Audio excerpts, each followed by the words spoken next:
मैं नरेंद्र दामोदर दास मोदी ईश्वर की शपथ लेता हूं कि मैं विधि द्वारा स्थापित भारत के संविधान के प्रति सच्ची श्रद्धा और निष्ठा रखूंगा. ನಮಸ್ಕಾರ ಎಲ್ಲರಿಗೂ. 2014ರಲ್ಲಿ ನರೇಂದ್ರ ಮೋದಿ ಅವರು ಪ್ರೈಮ್ ಮಿನಿಸ್ಟರ್ ಆದಾಗ ಸ್ಮಾರ್ಟ್ ಸಿಟಿ ಅನ್ನೋ ಕಾನ್ಸೆಪ್ಟ್ ಕೊಟ್ಟು ಇಡೀ ದೇಶದಲ್ಲೇ ಒಂದು ದೊಡ್ಡ ಹೈಪ್ ಕ್ರಿಯೇಟ್ ಮಾಡಿದ್ರು. अगर हम चाहें तो हम 100 नए शहरों का सपना आज देश की आवश्यकता के लिए कर सकते हैं. सपना हिंदुस्तान के 100 शहरों को शंघाई जैसा बनाने का. इस काम के लिए इतने पैसे दिए जाएंगे वो नहीं, ये अपने आप में एक बहुत बड़ा जन आंदोलन है. आप चाहोगे सोच रहे हैं, आपका सुझाव है, हमारी योजना बन रही है, 2 कदम आगे. आप देखिए, देखते ही देखते smart city. BJP government 100 smart ಸಿಟಿಗಳನ್ನು ಮಾಡಿ ದೇಶವನ್ನೇ ಬದಲಾಯಿಸ್ತೀವಿ ಅಂತ ಪ್ರಾಮಿಸ್ ಮಾಡಿತ್ತು. ಈ ಸ್ಮಾರ್ಟ್ ಸಿಟಿಗಳಲ್ಲಿ AI, machine learning, IoT, traffic free ರೋಡ್ಸ್ಗಳು, ಕ್ಲೀನ್ ಸ್ಟ್ರೀಟ್ಸ್ ಹೀಗೆ ಇಂಡಿಯನ್ ಸಿಟಿಗಳನ್ನು ಯುರೋಪಿಯನ್ ಸ್ಟ್ಯಾಂಡರ್ಡ್ಗೆ ತರೋದು ಅವರ ಮಿಷನ್ ಆಗಿತ್ತು. ಅವರ ಪ್ಲಾನ್ ಸಿಂಪಲ್ ಆಗಿತ್ತು. ಸ್ಮಾರ್ಟ್ ಇಂಡಿಯಾದಲ್ಲಿ ಬೆಸ್ಟ್ ಪಬ್ಲಿಕ್ ಟ್ರಾನ್ಸ್ಪೋರ್ಟ್ ಇರುತ್ತದೆ, ಬಡವರಿಗೆ ಅಫೋರ್ಡಬಲ್ ಮನೆಗಳು ಕೂಡ ಸಿಗುತ್ತದೆ, ಎಲ್ಲೂ ಕಸದ ರಾಶಿ ಕಾಣಲ್ಲ, ಚರಂಡಿಯ ಪ್ರಾಬ್ಲಮ್ ಇರೋದೇ ಇಲ್ಲ, ಕುಡಿಯೋದಕ್ಕೆ 24/7 ನೀರು ಸಿಗುತ್ತೆ ಅಂತ ಅಂದ್ಕೊಂಡಿದ್ವಿ.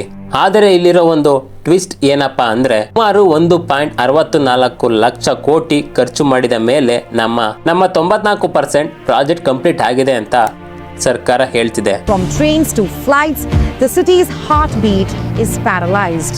Yeah, millions spend hours stuck in traffic, not building roads but burning fuel and time.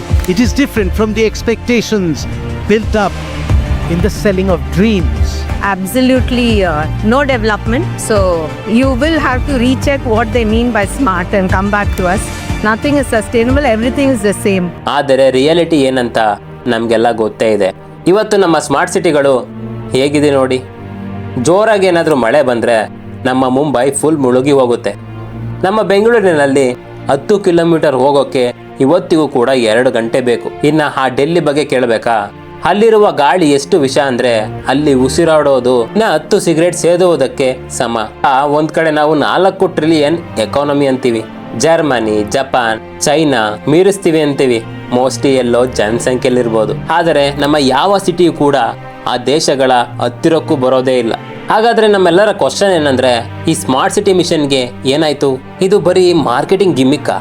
ಇಲ್ಲ ಅಂದ್ರೆ ನಿಜವಾಗ್ಲೂ ಇಲ್ಲಿ ಇದರಲ್ಲಿ ಏನಾದ್ರೂ ಅರ್ಥ ಇತ್ತಾ? ಇಷ್ಟ ದೊಡ್ಡ ಪ್ಲಾನ್ ಮಾಡಿದ್ರು ಕೂಡ ಸರ್ಕಾರಕ್ಕೆ ಇದನ್ನು ಸರಿಯಾಗಿ ಇಂಪ್ಲಿಮೆಂಟ್ ಮಾಡೋಕೆ ಯಾಕಾಗ್ಲಿಲ್ಲ? ನಾವು ಒಬ್ಬ ಇಂಡಿಯನ್ ಸಿಟಿಸನ್ ಆಗಿ ಇದರಿಂದ ಏನ್ ಕಲಿಬೇಕು? ಸ್ಮಾರ್ಟ್ ಸಿಟಿ ಮಿಷನ್ ಅಂದ್ರೆ ಏನು? ಫಸ್ಟ್ ನಾವು ಈ ಮಿಷನ್ ಯಾಕೆ ಬಂತು ಅಂತೇಳಿ ಅರ್ಥ ಮಾಡ್ಕೊಳ್ಬೇಕು. ನಿಜ ಹೇಳಬೇಕು ಅಂದ್ರೆ ಇದು ರೆವಲ್ಯೂಷನರಿ ಐಡಿಯಾನೇ. ಇವತ್ತು ಇಂಡಿಯಾದಲ್ಲಿ ಒಂದು ದೊಡ್ಡದಾದ ಪ್ರಾಬ್ಲಮ್ ಇದೆ, ಅದನ್ನು ಅರ್ಬನ್ ರೂರಲ್ ಇಂಬ್ಯಾಲೆನ್ಸ್ ಅಂತಾರೆ. ಒಂದು ಕಡೆ ಮುಂಬೈ, ಇನ್ನೊಂದು ಕಡೆ ಬಿಹಾರ ತಗೊಳ್ಳಿ. ಮುಂಬೈನ ಸಿಟಿ ಆಫ್ ಡ್ರೀಮ್ಸ್ ಅಂತಾರೆ. ಅದಕ್ಕೆ UP, ಬಿಹಾರದಿಂದ ಲಕ್ಷಾಂತರ ಜನ ಕೆಲಸ ಹುಡಿಕೊಂಡು ಮುಂಬೈಗೆ ಬರ್ತಾರೆ. ಮುಂಬೈ, ಬೆಂಗಳೂರು ಅಂತಹ ಸಿಟಿಗಳು ಬೆಳೆದ ಹಾಗೆ ಬೇರೆ ರಾಜ್ಯದ ಹಳ್ಳಿಗಳು ಜನರಿಲ್ಲದೆ ಖಾಲಿಯಾಗ್ತಿವೆ. ಇದರಿಂದ ಏನಾಗುತ್ತೆ ಅಂದ್ರೆ, ಫಾರ್ ಎಕ್ಸಾಂಪಲ್ ಬಿಹಾರದಲ್ಲಿ ಜನ ಕಡಿಮೆ ಆದ್ರೆ ಇನ್ವೆಸ್ಟ್ಮೆಂಟ್ ಬರಲ್ಲ, ಇನ್ವೆಸ್ಟ್ಮೆಂಟ್ ಇಲ್ಲ ಅಂದ್ರೆ ಫ್ಯಾಕ್ಟ್ರಿಗಳು ಕೂಡ ಬರಲ್ಲ, ಫ್ಯಾಕ್ಟ್ರಿಗಳಿಲ್ಲ ಅಂದ್ರೆ ಕೆಲಸ ಇರಲ್ಲ, ಕೆಲಸ ಇಲ್ಲ ಅಂದಮೇಲೆ ಜನ ಮತ್ತೆ ವಲಸೆ ಹೋಗ್ತಾರೆ. ಬರೀ ಮುಂಬೈ ಒಂದೇ 277 ಬಿಲಿಯನ್ GDP ಕ್ರಿಯೇಟ್ ಮಾಡುತ್ತೆ. ಆದರೆ ಇಡೀ ಬಿಹಾರ ರಾಜ್ಯದ್ದು ಬರೀ 130 ಬಿಲಿಯನ್. ಅಂದರೆ ಇಂಡಿಯಾದ ಒಂದು ಸಿಟಿ ಇಡೀ ರಾಜ್ಯಕ್ಕಿಂತ 2 ಪಟ್ಟು ಜಾಸ್ತಿ ದುಡ್ಡು ಮಾಡ್ತಿದೆ. ಇದು ಅನ್ಯಾಯ ಅಲ್ವಾ? ಇದರಿಂದ 2 ದೊಡ್ಡ ಲಾಸ್ ಇವೆ. ಮುಂಬೈ ತರಹದ ಸಿಟಿಗಳು ಫುಲ್ ರಶ್ ಆಗಿ, ರಿಯಲ್ ಎಸ್ಟೇಟ್ಗಳು ಬೂಮ್ ಆಗಿ, ರೇಟ್ ಜಾಸ್ತಿ ಆಗಿ ಜೀವನ ಮಾಡೋದೇ ತುಂಬಾನೇ ಕಷ್ಟ ಆಗ್ತಿದೆ. ಬಿಹಾರದ ಸಣ್ಣ ಊರುಗಳಲ್ಲಿ ಯಾವ ಜಾಬ್ ಸಿಗದೆ ಅಲ್ಲಿನ ಎಕಾನಮಿ ಕೂಡ ಫುಲ್ ಸ್ಲೋ ಆಗ್ತಿದೆ. 2030ರ ಹೊತ್ತಿಗೆ ಇಂಡಿಯಾದಲ್ಲಿ ಸುಮಾರು 600 ಮಿಲಿಯನ್ ಜನ ಸಿಟಿಗಳಲ್ಲೇ ಇರ್ತಾರೆ. ಅಂದರೆ ಅಮೆರಿಕದ ಇಡೀ ಪಾಪ್ಯುಲೇಷನ್ಗಿಂತ ಡಬಲ್. ಇದನ್ನು ಮ್ಯಾನೇಜ್ ಮಾಡೋಕೆ ಅಂತಾನೆ ಮೋದಿ ಅವರು 2015ರಲ್ಲಿ ಈ ಮಿಷನ್ ತಂದರು. Prime Minister Narendra Modi launched this ambitious program, The 100 Smart Cities Mission, on June 25, 2015. भाइयों बहनों, क्यों न हमारे देश में 100 नए शहर बने, आधुनिक शहर बने. अगर हम चाहें तो हम 100 नए शहरों का सपना आज देश की आवश्यकता के लिए कर सकते हैं. ಅಮೇರಿಕಾ, ಜಪಾನ್, ಸಿಂಗಾಪುರ ಕೂಡ ನಮಗೆ ಹೆಲ್ಪ್ ಮಾಡೋದಕ್ಕೆ ಬಂದಿದ್ವು. ಆದರೆ 4 ವರ್ಷ ಕಳೀತಾ ಬಂತು. ಆದರೆ ಈಗ ಯಾರು ಇದರ ಬಗ್ಗೆ ಮಾತನಾಡ್ತಾನೇ ಇಲ್ಲ. ಇವತ್ತಿಗೂ ಸಿಟಿಗಳು ಫುಲ್ ಜಾಮ್ ಆಗಿವೆ, ಇನ್ಫ್ರಾಸ್ಟ್ರಕ್ಚರ್ ಹದಗೆಟ್ಟಿದೆ. ಅಲ್ಲ, ಈ ಪ್ಲ್ಯಾನ್ ಯಾಕೆ ಫೇಲ್ ಆಯಿತು ಅಂತ ನೋಡೋಣ ಬನ್ನಿ. ಇದಕ್ಕೆ 3 ಮೇನ್ ರೀಸನ್ ಇವೆ.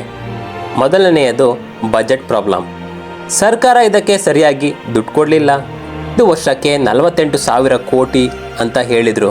ಆದರೆ ಫಸ್ಟ್ 3 ವರ್ಷ ಕೊಟ್ಟಿದ್ದು ಬರೀ 15,000 ಕೋಟಿ ಅಷ್ಟೇ. ರೀಸನ್ 2, ಕೊಟ್ಟಿರೋ ದುಡ್ಡನ್ನೇ ಇವರು ಖರ್ಚು ಮಾಡಲಿಲ್ಲ. ಯಾವಾಗಲೂ ಸರ್ಕಾರಕ್ಕೆ ದುಡ್ಡಿಲ್ಲ ಅನ್ನೋ ಕಂಪ್ಲೇಂಟ್ ಇರುತ್ತದೆ. ಆದರೆ ನೋಡಿ, ಇಲ್ಲಿ ದುಡ್ಡು ಕೊಟ್ಟರೂ ಕೂಡ ಉಪಯೋಗಿಸ್ತಿಲ್ಲ. 2017ರ ಹೊತ್ತಿಗೆ 60 ಸಿಟಿಗಳಿಗೆ 9,860 ಕೋಟಿ ಕೊಟ್ಟಿದ್ರು. ಆದರೆ ಖರ್ಚಾಗಿದ್ದು ಬರೀ 645 ಕೋಟಿ, ಅಂದರೆ ಬರೀ 7% ಅಷ್ಟೇ. ರಾಂಚಿ ಅಂತ ಊರುಗಳಲ್ಲಿ ಲಕ್ಷಗಳಲ್ಲಿ ಮಾತ್ರ ಖರ್ಚಾಗಿದೆ ಅಷ್ಟೇ. ರೀಸನ್ 3, ಪ್ಲ್ಯಾನಿಂಗೇ ಇಲ್ಲ. ಅಲ್ಲ, ಈ ಪ್ರಾಜೆಕ್ಟ್ ಶುರುವಾಗಿ 3 ವರ್ಷ ಆದರೂ ಇವರ ಹತ್ರ ಇನ್ನೂ DPR ರೆಡಿ ಇರಲಿಲ್ಲ, ಅಂದರೆ ಡೀಟೇಲ್ ಪ್ರಾಜೆಕ್ಟ್ ರಿಪೋರ್ಟ್. ಅಂದರೆ ನೋಡಿ, ಫೌಂಡೇಶನ್ ಇಲ್ಲದೆ ಬಿಲ್ಡಿಂಗ್ ಕಟ್ಟೋಕೆ ಹೊರಟಿದ್ರು. ಹೊಸ ಸಿಟಿ ಕಟ್ಟೋದು ಕಷ್ಟ ಅಂತ ಗೊತ್ತಾದ ಮೇಲೂ ಸರ್ಕಾರ ರೆಟ್ರೋಫಿಟ್ ಅನ್ನೋ ಪದ ತಂತು. ಅಂದರೆ ಇರೋ ಸಿಟಿಗಳನ್ನೇ ಸ್ವಲ್ಪ ಅಪ್ಡೇಟ್ ಮಾಡೋದು ಅಂತ. ಅದಕ್ಕೆ 2 ಐಡಿಯಾ ತಂದರು. SPVs ಅಂದರೆ ಸ್ಪೆಷಲ್ ಪರ್ಪಸ್ ವೆಹಿಕಲ್ಸ್. ಅಂದರೆ ಬ್ಯೂರೋಕ್ರಸಿ, ಕಿರಿಕಿರಿ ಇರಬಾರ್ದು ಅಂತ ಈ ಸಿಟಿಗೆ ಒಂದೊಂದು ಪ್ರತ್ಯೇಕ ಕಂಪನಿ ಮಾಡಿದ್ರು. ಈಗ PPS, ಪಬ್ಲಿಕ್ ಪ್ರೈವೇಟ್ ಪಾರ್ಟ್ನರ್ಶಿಪ್ಸ್, ಅಂದರೆ ಗೌರ್ಮೆಂಟ್ ಮತ್ತು ಪ್ರೈವೇಟ್ ಕಂಪನಿಗಳು ಸೇರಿ ಕೆಲಸ ಮಾಡೋದು. ಆದರೆ ಖಾಸಗಿ ಕಂಪನಿಗಳು ಈ ಕಡೆ ತಲೆನೇ ಹಾಕಲಿಲ್ಲ. ಇವಾಗ ಬ್ಯಾಡ್ ನ್ಯೂಸ್ ಏನಪ್ಪಾ ಅಂದರೆ, ravaging floods, wreaking havoc in cities, leading to infrastructure collapse, crumbling down of buildings, severely affecting transportation. Many have spoken about Smart Cities mission, which is a failed mission. ಸರ್ಕಾರದ ಲೆಕ್ಕದಲ್ಲಿ 90% ಕೆಲಸ ಆಗಿದೆ. ಆದರೆ ground reality ನೋಡಿದ್ರೆ ಸಕ್ಸಸ್ಸೇ ಇಲ್ಲ. 100ರಲ್ಲಿ ಬರೀ 18 ಸಿಟಿಗಳು ಮಾತ್ರ ಅಂದ್ಕೊಂಡಿದ್ದನ್ನು ಮಾಡಿವೆ. ಬಾಕಿ 82 ಸಿಟಿಗಳು ಇನ್ನೂ ಪರದಾಡ್ತಾ ಇವೆ. Next, makeup work. ಅಲ್ಲ, ಜೈಪುರದಲ್ಲಿ ಹಳೆ ಗೇಟ್ಗಳಿಗೆ ಪೇಂಟಿಂಗ್ ಮಾಡೋದಕ್ಕೆ 10 ಕೋಟಿ ಹಾಕಿದ್ರು. ಆದರೆ ಇವತ್ತು ಅವೆಲ್ಲ ಕಿತ್ತು ಹೋಗಿವೆ. ಅಂದರೆ ಇವರು ಮಾಡಿದ್ದು ಬರೀ ಹೊರಗಿನ ಮೇಕಪ್ ಅಷ್ಟೇನಾ? ಅಂದರೆ ಇವರು ರಿಯಲ್ ಪ್ರಾಬ್ಲಮ್ಸನ್ನು ಮರ್ತಿದ್ದಾರೆ. ಅವುಗಳು ಟ್ರಾಫಿಕ್, ನೀರು, ಒಳಚರಂಡಿ, ಈ ಮೇನ್ ಮ್ಯಾಟರ್ಗಳನ್ನು ಹಾಗೇ ಬಿಟ್ಬಿಟ್ಟಿದ್ದಾರೆ. ಉದಾಹರಣೆಗೆ ಅಜ್ಮೀರ್ ತಗೊಳ್ಳಿ. ಅಲ್ಲಿ 1845 ಕೋಟಿ ಬಜೆಟ್ ಇತ್ತು. ರಸ್ತೆ ಚರಂಡಿ ಮಾಡೋ ಬದಲು ಇವರು ಫುಡ್ ಕೋರ್ಟ್ ಮಾಡಿದ್ರು. ಅದು ಕೂಡ ಈಗ ಹಾಳಾಗಿದೆ. 7 ಅದ್ಭುತಗಳ ಪ್ಲಾಸ್ಟಿಕ್ ಬೊಂಬೆಗಳನ್ನು ನಿಲ್ಲಿಸಿದ್ರು. ಅಲ್ಲಿ ಚರಂಡಿ ನೀರು ಇವತ್ತಿಗೂ ಕೂಡ ರೋಡ್ ಮೇಲೆಯೇ ಹರಿಯುತ್ತೆ. ನಾವು ಇದರಿಂದ ಕಲಿಬೇಕಾಗಿರೋದು ಏನು? ಇವಾಗ ನಾವೆಲ್ಲ ಏನು ತಿಳ್ಕೊತೀವಿ ಅಂದರೆ, ಪವರ್ ಲೋಕಲ್ ಆಗಿರಲಿ. ಆ ಡೆಲ್ಲಿಯಲ್ಲಿ ಕೂತು ನಮ್ಮ ಬೆಂಗಳೂರಿನ ಗಲ್ಲಿಯ ಬಗ್ಗೆ ಡಿಸಿಷನ್ ತಗೊಳ್ಳೋದಕ್ಕೆ ಆಗಲ್ಲ. ಲೋಕಲ್ ಕಾರ್ಪೊರೇಷನ್ಗಳಿಗೆ ಪವರ್ ಕೊಡಬೇಕು. Basic first. ಸ್ಮಾರ್ಟ್ ಸಿಟಿ ಅಂದಿದ ತಕ್ಷಣ ಬರೀ CCTV ಹಾಕೋದಲ್ಲ. ಫಸ್ಟ್ ನಮಗೆ ಶುದ್ಧ ನೀರು, ಒಳ್ಳೆ ರಸ್ತೆ, ಕ್ಲೀನ್ ಚರಂಡಿ ಬೇಕು. ಅಲ್ಲ, ಇವೆಲ್ಲ ಇಲ್ಲದೆ ಎಷ್ಟೇ ಟೆಕ್ನಾಲಜಿ ಬಂದರೂ ಕೂಡ ಅವೆಲ್ಲ ವೇಸ್ಟ್. ಮಾರ್ಕೆಟಿಂಗನ್ನು ನಂಬೇಡಿ. ಸರ್ಕಾರ ಅದೇನೇ ಅಡ್ವರ್ಟೈಸ್ಮೆಂಟ್ ಮಾಡಲಿ, ಹಾಗಂತ ನಾವು ಕ್ವಶನ್ ಮಾಡಬೇಕು. ಹಾಗಾದರೆ ನಾನು ಫೈನಲ್ ಆಗಿ ಹೇಳೋದು ನಿಮಗಿಷ್ಟೇ, ಸ್ಮಾರ್ಟ್ ಸಿಟಿ ಅಂದಿದ ತಕ್ಷಣ ಬರೀ ಹೈಟೆಕ್ ಡ್ಯಾಶ್ಬೋರ್ಡ್ಗಳಲ್ಲ, ಜನ ನೆಮ್ಮದಿಯಾಗಿ ಬದುಕೋಕೆ ಬೇಕಿರೋ ಬೇಸಿಕ್ ಫೆಸಿಲಿಟಿಗಳಷ್ಟೇ. ಸರ್ಕಾರ ಪ್ಲ್ಯಾನ್ ಮಾಡೋದು ಇಂಪಾರ್ಟೆಂಟ್ ಅಲ್ಲ, ಅದು ನಮ್ಮ ಗಲ್ಲಿಯಲ್ಲಿ ಕೆಲಸ ಮಾಡ್ತಿದೆಯೋ ಇಲ್ವೋ ಅನ್ನೋದು ಇಂಪಾರ್ಟೆಂಟ್. ನಿಮ್ಮ ಏರಿಯಾದಲ್ಲಿ ಅಥವಾ ನಿಮ್ಮ ಸಿಟಿಯಲ್ಲಿ ಏನಾದರೂ ಸ್ಮಾರ್ಟ್ ಬದಲಾವಣೆ ಆಗಿದೆಯಾ? ಅಥವಾ ಸ್ಮಾರ್ಟ್ ಸಿಟಿ ಹೆಸರಲ್ಲಿ ಬರೀ ಗುಂಡಿ ಮುಚ್ಚೋ ಕೆಲಸ ಮಾತ್ರ ನಡೀತಿದೆಯಾ? ಕಮೆಂಟ್ ಸೆಕ್ಷನಲ್ಲಿ ತಿಳಿಸಿ. ಎಲ್ರಿಗೂ ಕೂಡ ಗೊತ್ತಾಗಲಿ ಎಲ್ಲೆಲ್ಲಿ ಎಷ್ಟು ಕೆಲಸ ಆಗಿದೆ ಅಂತ. ಈ ವಿಡಿಯೋ ಇಷ್ಟ ಆಗಿದ್ರೆ ಲೈಕ್ ಮಾಡಿ, ನಿಮ್ಮ ಫ್ರೆಂಡ್ಸ್ ಜೊತೆ ಶೇರ್ ಮಾಡಿ. ಮುಂದಿನ ವಿಡಿಯೋದಲ್ಲಿ ಸಿಗೋಣ. ಅಲ್ಲಿವರೆಗೂ ಟೇಕ್ ಕೇರ್, ಬಾಯ್.